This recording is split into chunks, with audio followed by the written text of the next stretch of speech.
Hello and welcome into another episode of Locked On Wolves. Today on the show, Team USA with a massive comeback against Serbia to make the gold medal game. We'll talk about really generational performances from Steph and LeBron and had some minor contributions in this one. We'll call it that. We'll peek ahead to the gold medal game. Also, a few Timberwolves news and notes. It's all upcoming. Welcome in. You are Locked On Wolves.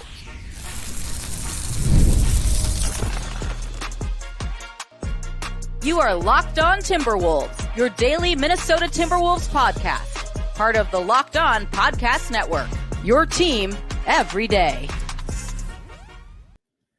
Hello and welcome into the Locked On Wolves podcast, part of the Locked On Podcast Network, your team every day. My name is Ben Beecken. I'm the host of Locked On Wolves. Today's episode is brought to you by FanDuel.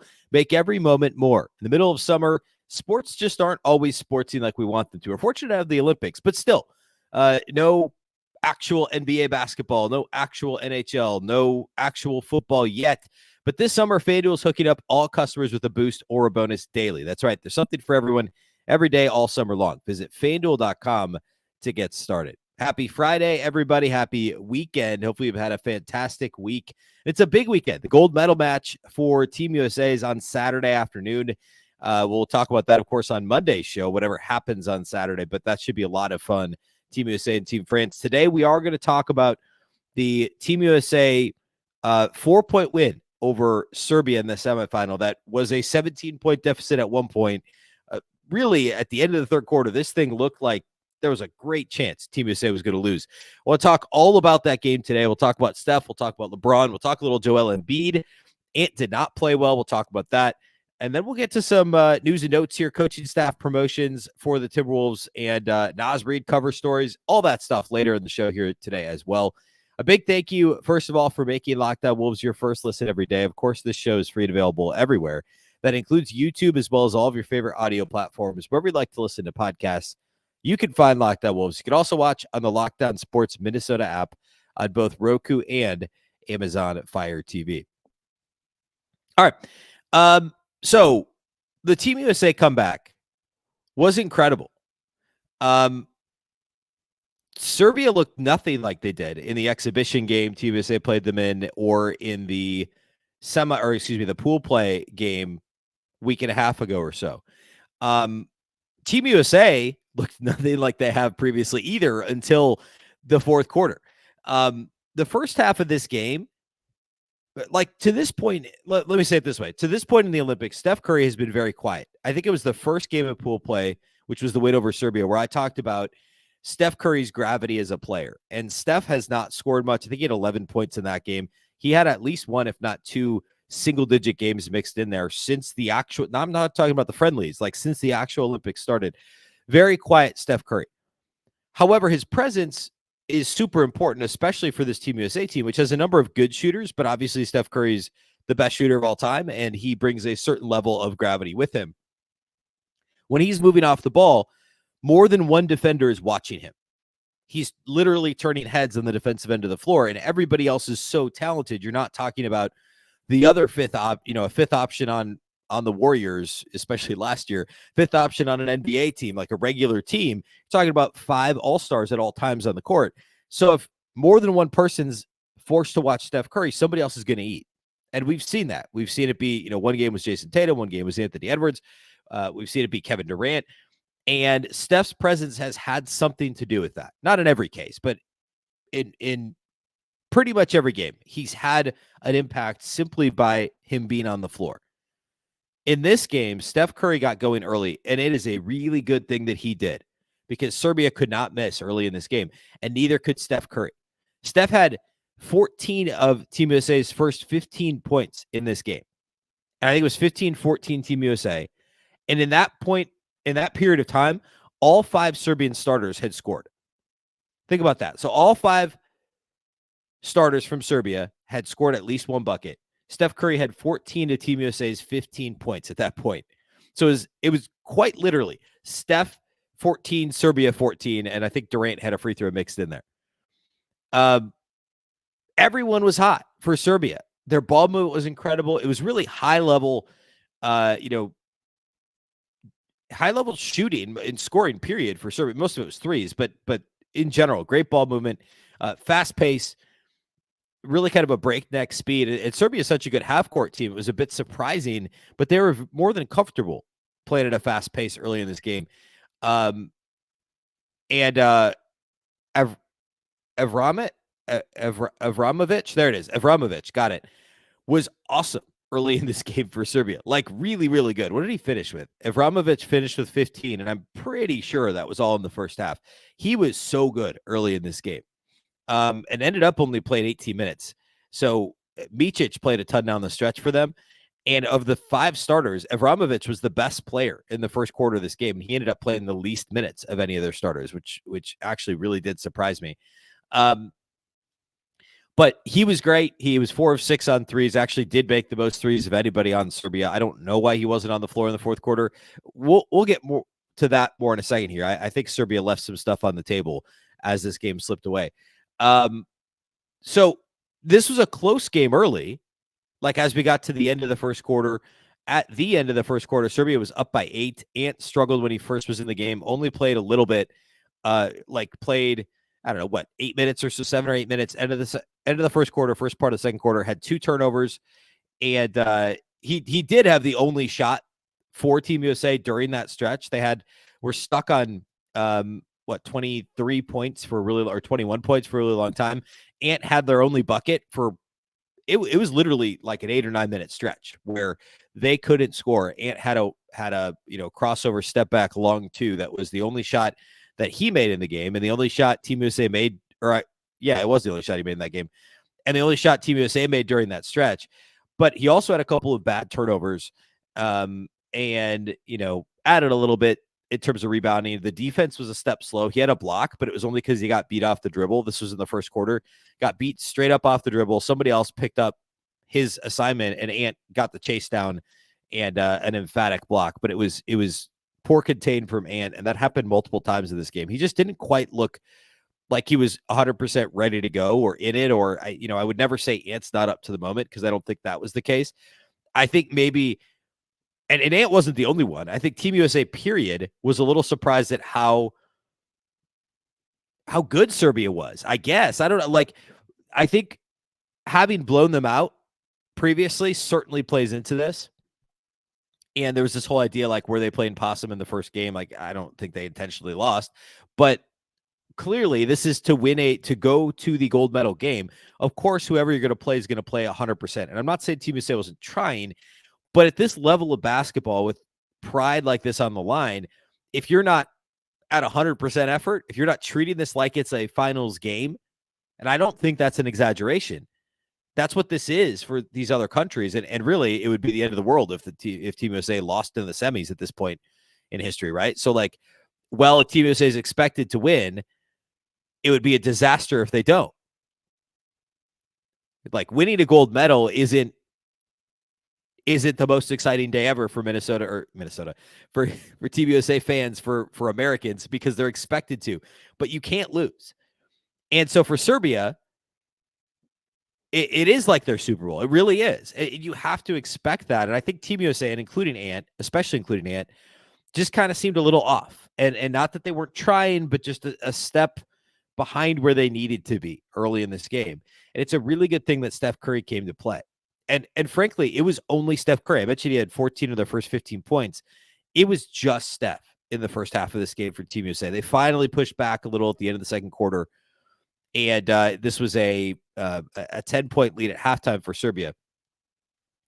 And then actually Ant came back in the second quarter. I forgot that. He hadn't been usually doing that. It was typically a longer stretch earlier in the Olympics for Ant. This was a shorter first stretch. Came back with the Team USA down 13 mid-second quarter. It was the starters plus Ant in place of Booker. Actually, no, I take that back. It wasn't quite starters. It was Drew Holiday, Steph Curry, Ant, LeBron, Joel Embiid. And so Ant in place of Booker.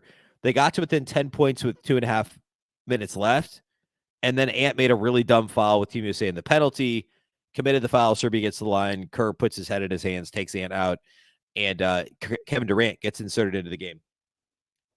At halftime, Team USA is down 11. Jokic has 7 assists at halftime and is really orchestrating things again. Avramovic, to me, was the best player on the floor for them early in this game. I want to get into the comeback. I think I'll do some quick studs and duds for Team USA. I want to get into the comeback here late. And what to expect next, because France did hold on to beat Germany in the other game. So lots to get to. We'll get to the Timberwolves news and notes here at the end of the show. All that is upcoming here next.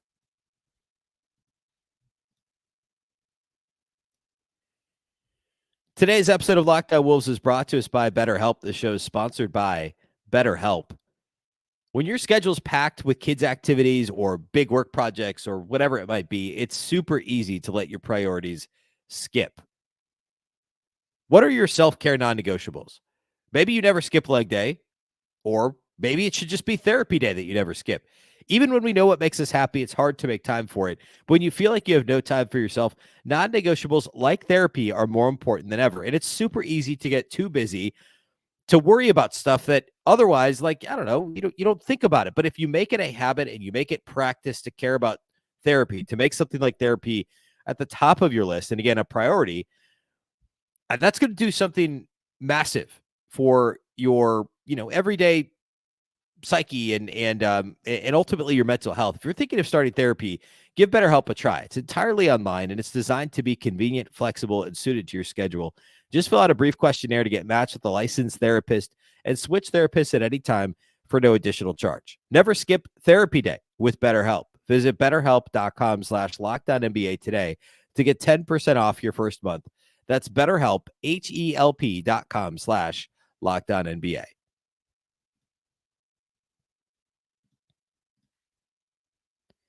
A big thank you for making Locked On Wolves your first listen of the day. For your second listen, enjoy the Locked On NBA podcast. There's no offseason in the NBA, and Locked On NBA provides daily basketball analysis from national and local experts in 30 minutes or less. No one keeps you as informed and entertained as Locked On NBA. Available on YouTube or wherever you get podcasts. Part of the Locked On Podcast Network, your team every day. All right. The second half comeback for Team USA didn't actually come until the fourth quarter. Team USA was down 11 at halftime. They came back to within 6 in the third quarter, and then Serbia pushes it all the way back to 13 points going to the fourth quarter. And at one point, this lead was 17. I think that was the first half high, was 17 points. So they're within 6 midway through the third quarter. Serbia gets the 4-point play, which was crazy.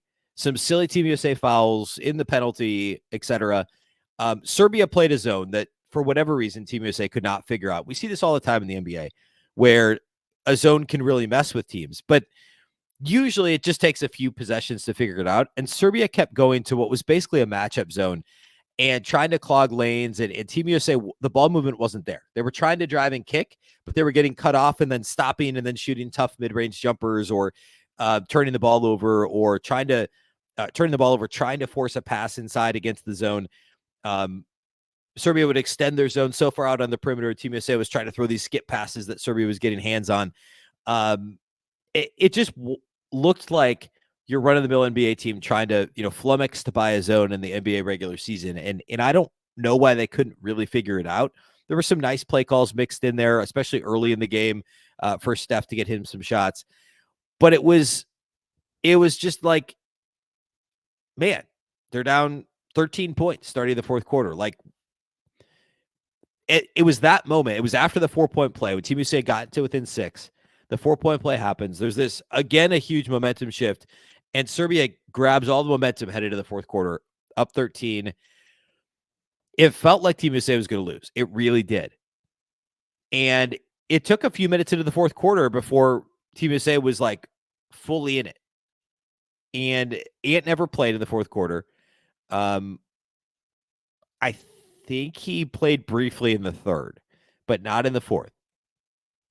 It was time for Team USA starters to take over, and that's exactly what happened. And ultimately, we got a little bit of, I think Durant came in for Drew Holiday in the final few minutes, but it was the starting lineup for Team USA, and specifically still Steph Curry and LeBron James and Joel Embiid. Believe it or not, they kind of, I don't want to say Steph didn't come out of nowhere, neither did LeBron. Embiid kind of came out of nowhere with how he's played, and he's been a dud in multiple games to this point. That I've named him a dud on the podcast for multiple games. He's been the worst player on the floor across the Olympics until this game. Joel Embiid went right at Nikola Jokic and was great. He had an awesome dunk. in the, I guess that was in the first half. He had a big and one late in the game, kind of an up and under move and floated the ball up and in. Great touch on his shots, made some elbow jumpers, like it made a couple of 3-pointers. It was a well-rounded Joel Embiid game, and offensively at least. And he had a real impact against a Serbian team with size and physicality. In the first half, putting it simply, Team USA was not physical enough. And in the second half, they clearly were trying to make Serbia feel them, and they did. Embiid offensively and defensively was very good. 19 points and 8 of 11 shooting, 4 rebounds, 2 assists. Was awesome in the fourth quarter. Steph was awesome again in the fourth quarter. He was awesome in the first quarter, was the reason. I have to reiterate this that I mentioned in the first segment. If Steph doesn't go straight Hall of Fame Steph Curry, Team USA loses this game. There's no question about it. He was the offense of the first half, and he was massive in the fourth quarter. He finished with 36 points on 12 of 19 in this game, 9 of 14 outside the arc, 8 rebounds for Steph Curry, by the way. He was second on the team in rebounding. Crashing the glass from the perimeter, getting those in-between rebounds was huge. We're talking, I mean, Devin Booker had 0 rebounds in this game. Bam Adebayo had 0 rebounds. And Booker played 24 minutes. He's a starter. And Steph has 8 rebounds. Bam off the bench 10 minutes, AD 10 minutes. They combined for 2 total rebounds. That was huge for Team USA. He only had 2 assists because he was shooting the ball every time he touched it, and he needed to. Team USA starts to come back. The key moment was, I think they were down 9 maybe. Kevin Durant hits a 3 from the right slot just above the break. Jokic pushes through, I think it was Anthony Davis, who falls backwards into Kevin Durant as he's shooting, and remarkable that he didn't at least tweak an ankle. It could have been much worse. Durant hits the 3 instead of the and one that we see in the NBA, and the timing was maybe a little like the push happened slightly after the shot was released, but I don't know that I've seen it legislated this way. But they counted the 3-pointer, and Team USA gets the sideline out of bounds. On the sideline out of bounds, I think it was an elevator door screen. It was a nice play call for Devin Booker to get a wide open 3. The only 3 that Devin Booker made in this game. He had 6 points on 4 shots. The only 3 he made was massive, and it pulled Team USA to within a possession or 2. It was pulled them within the 3 or 4. This was midway through the fourth quarter. It was massive. A huge turn of events, a 6-0 run, a 6-point possession for Team USA. And they were right in this thing. And then down the stretch, LeBron just said, hey, look, I'm going to take over. I'm one of the best 3 players of all time. I'm going to take over. And he did that. Triple-double, 16, 12, and 10, 6 of 9 shooting for LeBron. Hit a couple of threes, took maybe an ill-advised 1 or 2 down the stretch. I don't want to say ill-advised. They were down. They needed to score. They needed to win. And LeBron tried to take over. And he ultimately did by playing bully ball and by just finishing through guys and really running Team USA's offense. Team USA benefited from Nikola Jokic being in a bit of foul trouble. He still played 38 minutes, but it changed the way that he played defensively down the stretch and allowed Team USA to be even more physical in the paint. He finished with 4 personals, again, played 38 minutes. Jokic was good, 17 points on 17 shots. He missed all 6 of his 3-pointers. And I actually thought one of Team USA's problems in this game was they were respecting the Jokic 3-pointer just a little too much. There's one possession in particular, and I think it might have been Steph, who kind of, instead of stunting at Jokic and recovering to Bogdanovic or whoever was on the opposite slot, and I think it was him, they stayed with Jokic. And the shooter for Serbia got a wide open 3. This was like, I think it was third quarter. And I was like, Jokic hasn't made a 3 in like months, is what it feels like. Remember, he was so bad at 3-pointers late in the regular season and in the playoff series against Minnesota and against the Lakers in the playoffs. Jokic 3-point percentage, I bet if you include international play and you go back a year, it's probably around 30%. I mean, he's really struggled from 3 lately. And I thought Team USA was respecting it a little much. Now, they did make him shoot 6 of them. Serbia, by the way, I think it was 15 of 29 going to the fourth quarter on 3-pointers. They missed all 10 of their 3-point attempts in the fourth quarter. All 10 of their 3-point attempts. Now, 2 things. One, it shows how hot they were early in the game, as I mentioned earlier, and Avramovic should have been playing in the fourth quarter. I don't think he played in the fourth quarter. I think it was all Micic. Micic was not very good. 2 of 7 on threes, 3 of 10 shooting, a little bit smaller, I think, than Avramovic. A little more experienced, but like these guys couldn't make a 3-pointer at all in the fourth quarter. And some of them were wide open. Like Team USA, for as good as they were offensively in the fourth quarter, The defense was, we'll call it spotty at best, even in the fourth quarter of this game. Serbia, like, I'll give Team USA credit for rebounding the basketball late. They ended up only just a -1 on the glass. Serbia did have 9 offensive rebounds, but a lot of that was early. Team USA only forced 7 turnovers in this game. They gambled a ton early in the game when they got down by 10. And LeBron, both guilty of bad gambles that led to buckets for Serbia. They stopped gambling late, but the rotations were not crisp. This was not a defense out of string. This was not the 23-24 Minnesota Timberwolves defensively in this game. And Serbia just missed some shots. They missed a couple point blank. They missed a couple wide open threes.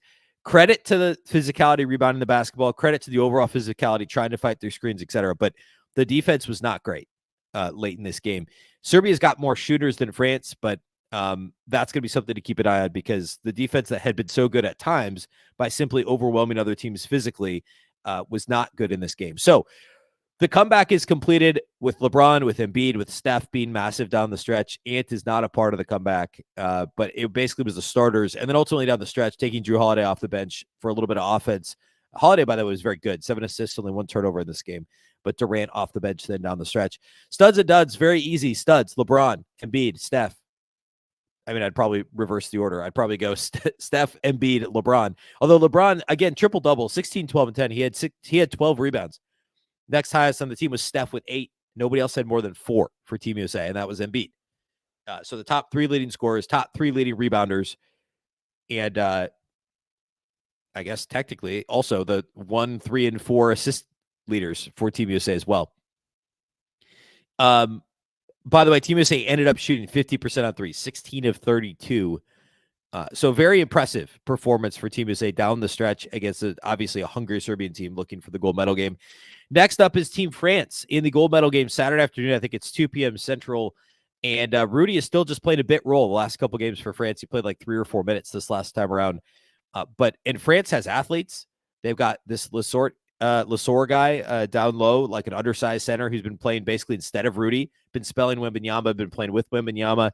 He's nice, but he's not Anthony Davis. He's not Bam Adebayo. He's not Joel Embiid. He's not this version of Joel Embiid. Team USA should win this game. In fact, I think they match up better against France than they would have against Germany, who France beat. France doesn't have the level of shooting that Serbia has. They don't have Jokic. They've got a lot of good athletes and good size on the perimeter, but they don't have ball handlers. They don't have guys that can easily get to the bucket. I think Team USA should pressure France in the backcourt. I think they should, maybe not 94 feet or whatever the FIBA court length is, actually shorter than that. But if they put some sort of pressure on ball handlers with the depth and the size that Team USA has, and this is why I think Ant will still play in this game. Like, you could argue for Jason Tatum to play instead of Ant, but I think the upside of Ant on both ends of the floor, the physicality he can provide defensively, I think if you're Steve Kerr and the coaching staff, you say, hey, Ant, get in these guys' jerseys, these Team France point guards or guards, wings, etc. Force the issue, make them uncomfortable, and you'll play in this game. I think the big wings on Team USA, Holiday, Ant, Derek White, the physicality, the defensive chops that they have should mean that Team USA's fine against France. I think they'll win. I think it'll be a multiple possession win. I don't think it'll be a massive blowout, but I don't think it'll be a nail biter like Serbia. I just think there's just too many advantages. Well, France will put up a fight because of the relative size, athleticism, the shooting, ball handling, etc. is not. And ultimately, besides, I know they've got size. I know they have Wembanyama and Gobert, but it's a different type of size. If you're not going to play Gobert, and they may not, you only have Wembanyama with true size. So I think Team USA wins, but it'll be a lot of fun. All right, let's close with some Timberwolves news and notes. That's what we'll do here next.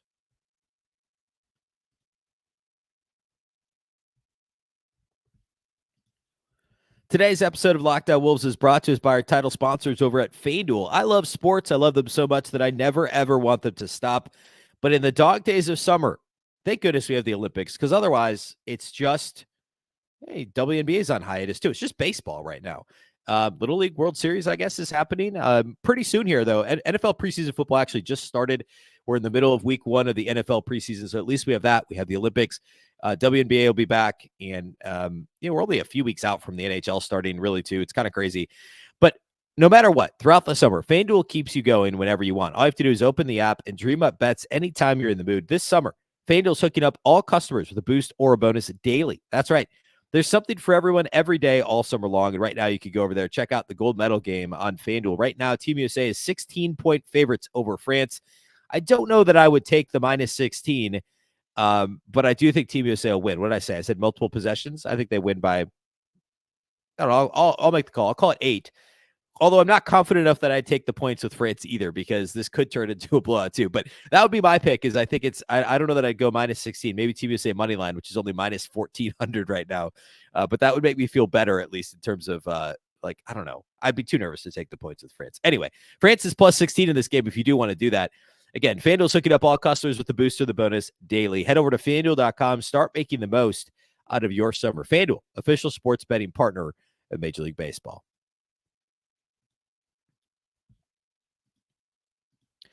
All right, so a few Timberwolves news and notes. A couple of things, actually. The Naz Reid cover story over at Slam. You can read it on Slam Online. Of course, you can get the magazine. You can get the magazine T-shirt.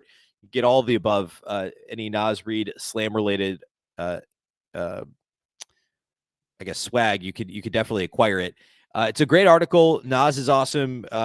There's nothing that I learned from the article that we didn't already know about Naz Reid and how amazing he is, but a great read. So be sure to go check that out at Slam. I just wanted to point that out.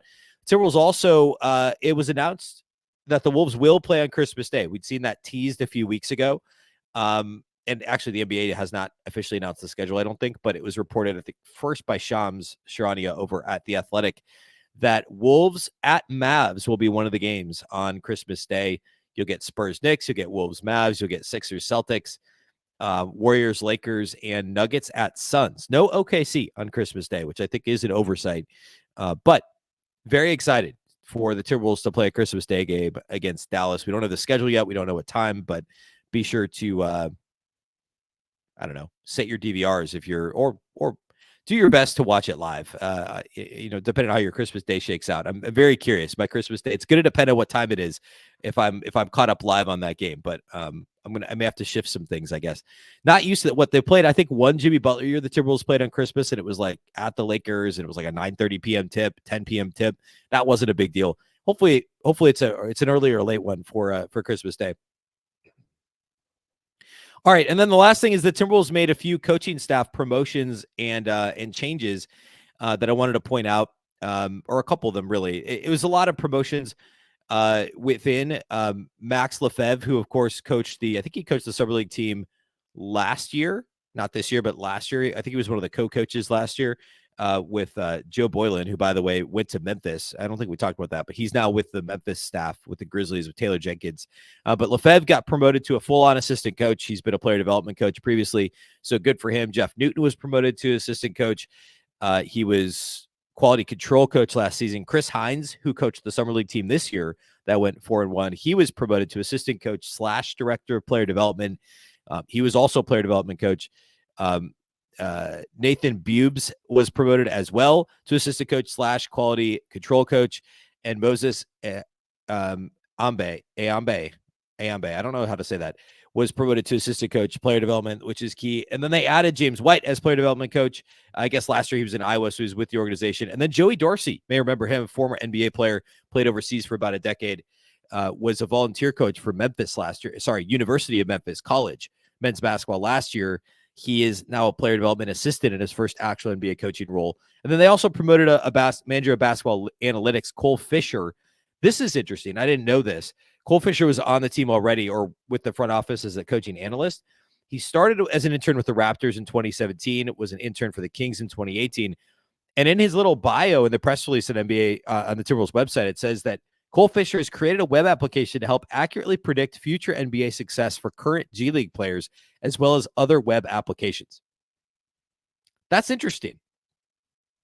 That's a fun fact. And someday if Cole Fisher ends up rising the ranks, that's what we're going to hear, as the soundbite on podcasts on ESPN, is that he created this model. It's like Hollinger and PER and, some of the other models out there that people and Gupta and the trade machine, of course. That's always the fun fact with him. So congrats to everybody that got promoted. Also, Greg Farnham, who's been with the team for almost 3 decades, was promoted to vice president of medical services. And then Erin Sirer, who was the assistant trainer the last few years, is now the first female head athletic trainer in Timberwolves history, which is great. So congrats to Erin. And then they added Lisa Pataki as a sports physical therapist. So tons of changes, but many familiar faces getting promotions like Lefebvre, Newton, Hines, and of course Farnham. Addition and Joey Dorsey, who's a name that people know, and then Cole Fisher, the fun fact there, and then the first female head athletic trainer in Timberwolves history. So congrats to all of the above. It's that time of year. It's promotion time of year, and we're only like a month away, 5 weeks away from like media day and all that stuff. So gold medal game Saturday. We'll, of course, talk about that on Monday's show. Monday's show will basically be the post-game pod. I'll probably get YouTube up late Sunday and then audio early Monday, talking about Saturday's gold medal game, win or lose. And then we're into like the very brief actual off season. Again, 5-ish weeks or so. We'll do some season preview stuff here soon. We'll talk about some reflective stuff from this last season. We'll talk about, some bigger picture stuff over the next several weeks, and maybe take a look ahead at some salary cap things and things that are maybe a little bit more ominous. But we'll try to keep it light over the next few weeks as we the true dog days of the NBA offseason are upcoming here very shortly. All right, that's all we have for you today here on the show. A big thank you for making Locked On Wolves your first listen every single day. Of course, this show is free and available everywhere. Wherever you listen to podcasts, you can find Locked On Wolves. You can also watch on YouTube and on the Locked On Sports Minnesota app on Roku and Amazon Fire TV. Of course, you can always follow on X at Locked On T-Wolves and also at Beecken with 2 B's, 2 E's, CKEN. Now, go check out the Locked On NBA podcast. Of course, the season never ends there. They provide national expertise with a local perspective. You can find the link to Locked On NBA in the description, so you don't need to search. Part of the Locked On Podcast Network, your team every day. Of course, Locked On Wolves is also part of the Locked On Podcast Network. The Locked On Network is your local experts on all the biggest stories. Once again, I'm Ben Beecken. This is the Locked On Wolves podcast, and we'll catch you next time.